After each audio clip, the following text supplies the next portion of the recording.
cost supervisor in L Spa. Congratulations, Jen. Thanks. So I just have a few words to share with everyone, and we're doing this roast style, like the Comedy Central thing, so enjoy.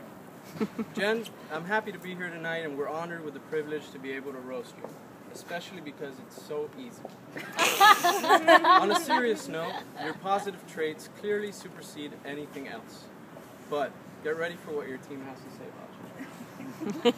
I will run out of paper listing all the positive traits, but I'll start with the ability to multitask and work well under pressure. As Mayor would say, those dreaded Florida maps and other crazy-ass projects, such as blitzes, BT assistance, etc., and your side job as a planner for the group.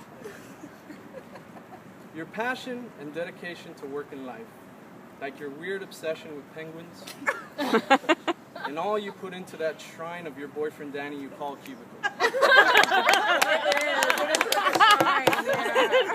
So true, so true.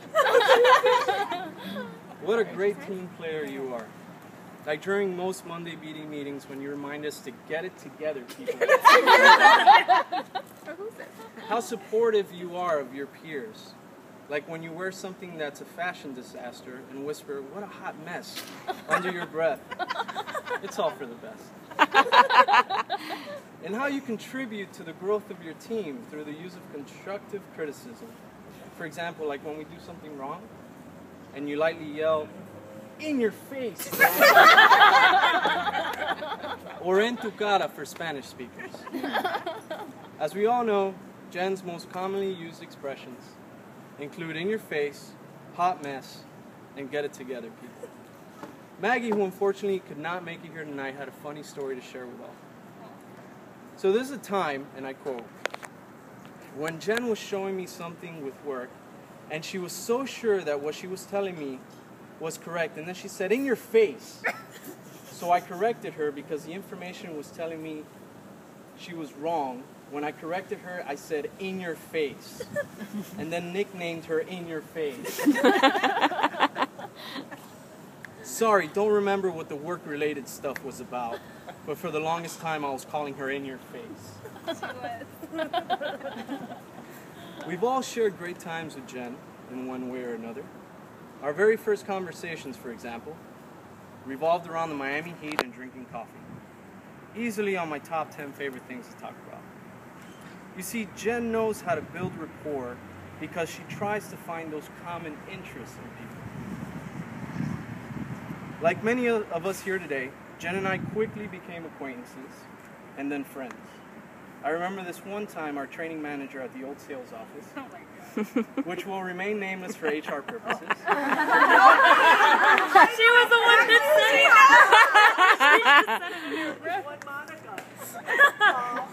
it. Lost his or her cool with us trainees. Seeing how confused we are, Jen quickly stepped up to the plate and answered all of our questions and even walked us through our SFA web and other Marriott-related questions. So you see, Jen, she's always there for us. Like the one time I accidentally ran my forehead straight into the glass door of our old sales office and hit myself so hard that it sounded like someone had banged on the glass with their fist. As usual, Jen was there and rushed over quickly to help point and laugh. I remember the first few times Jen and I spoke. It was at the old sales office. And as soon as you walked into the office, her cubicle was smack right in front of you. Yes. She was, however, facing the opposite way from the door, but she had a creepy little mirror. It wasn't little, it was pretty big. Creepy big mirror right above her desk where she could almost always lock eyes with the person entering. It's creepy. And she would always greet them in a very warm and hospitable way. Creepy. You see, it's hard for people not to get along with Jen.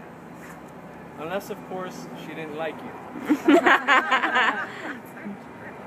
That's true. Anyway, I didn't think much of the mirror, but Deb had other feelings towards it, and I quote, "When I saw Jen at her cubicle with her mirror right above her desk for the first time, I thought she was a stuck-up girl."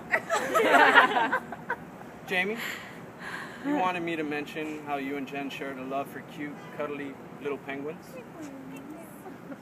Jen loved calling her boyfriend Danny a penguin as well. Not in a weird, delusional, fantasy kind of way, of course, but rather in a loving, innocent kind of way, showing you had a big heart. Winelia, you wanted me to mention what a great salsa dancer Jen is. You see, we've all shared great moments with you, and you've always been the life of the party. We're jealous that you're now taking that energy to another team, but we're also very proud of you. Jen, Jennifer, Jenn R, J Rizzle, JR, the Jenster, of course Jenny from the block, and so on. Call Jen what you want, but if there's one thing we can all agree on, it's that we're going to miss her like female emperor penguins miss their young during the breeding cycle at the start of the Antarctic winter in late March. Jen, you're truly a friend to us all, except for the people that don't like you. And you will truly be missed.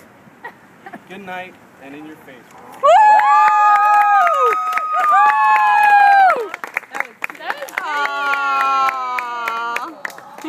Good job.